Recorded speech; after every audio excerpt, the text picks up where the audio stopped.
Here at Al Azhar, one of the Muslim world's oldest and most respected centers of learning and worship, Muslims come to study and pray and ask how to live a devout life in the modern world.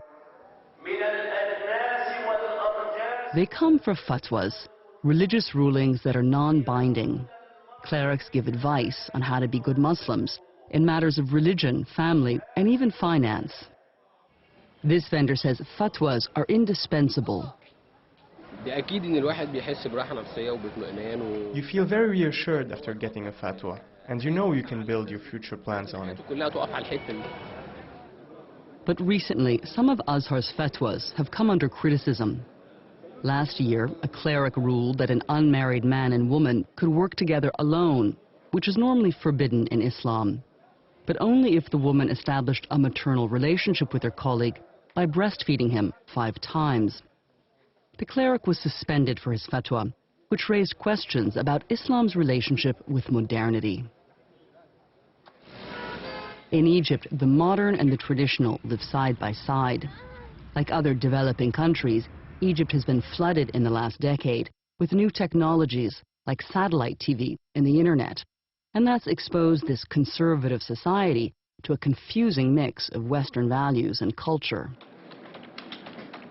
Islam Online is trying to help Muslims navigate this fast-changing environment.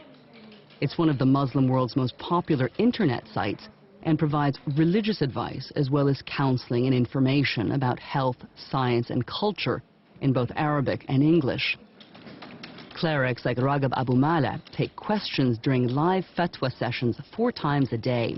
He says he receives more than 700 queries daily, but can only answer a fraction of them. I think if we answered the 700 questions, then more would come. People are asking questions they never had before because of new technologies and influences. Questions include whether it's permissible to find a spouse through the internet. Can a man divorce his wife in a text message? And what about internet chatting? Flirting between men and women is forbidden in Islam, but can they chat online? According to clerics here, it's best if a third party monitors the chat. The Quran did not mention these details in their entirety, but it guides us in our advice. But critics question the advice being given. Islam Online may be using modern technology, but it's spreading a very traditional message. The cleric who founded the site, Yusuf Qaradawi, is considered a moderate in the region, but his fatwas have opposed women traveling alone without a male guardian, and he's ruled against women being heads of state. For secular Muslims, like Dalia Ziede, such views are decidedly anti-modern.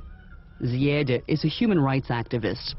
The 26-year-old accuses religious institutions in Egypt of spreading fundamentalist beliefs, like the veiling of women. In my mother's age, when she was my age, I see her photos, it was tremendously different.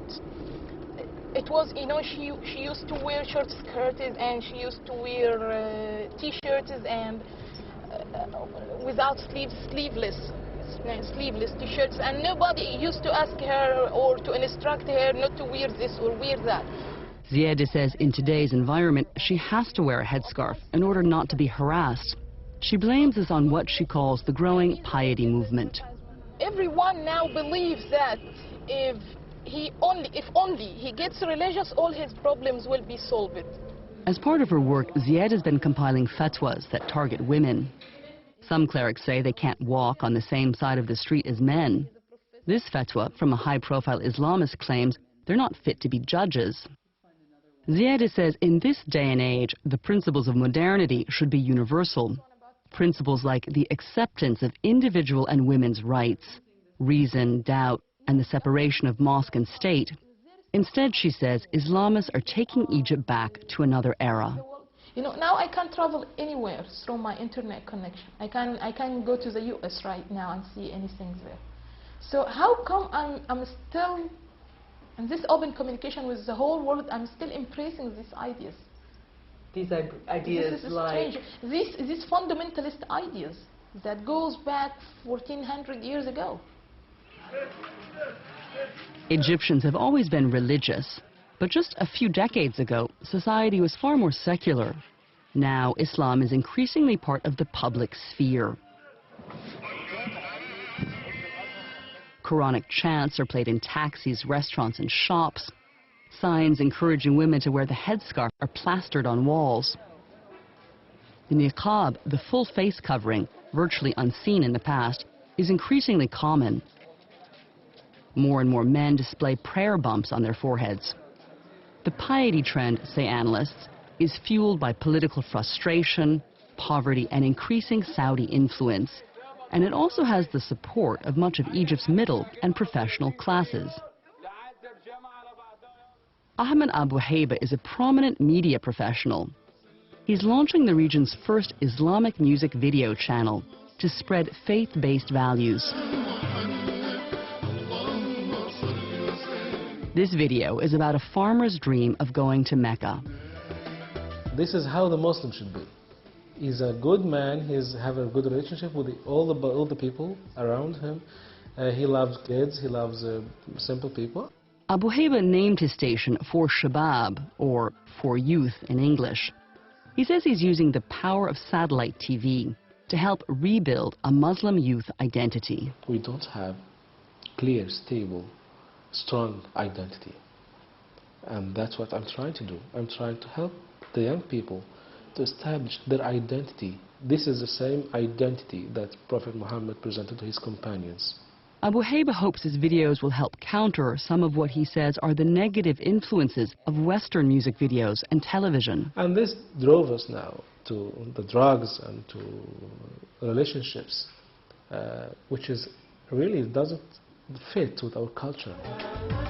In contrast, his videos emphasize community and family values like respect for elders. Women mainly play the role of wives and mothers in the background. Abu Haiba says he doesn't choose to embrace the principles of modernity because they're not in keeping with Islamic values. I don't think that modernity is part of these values. I mean, when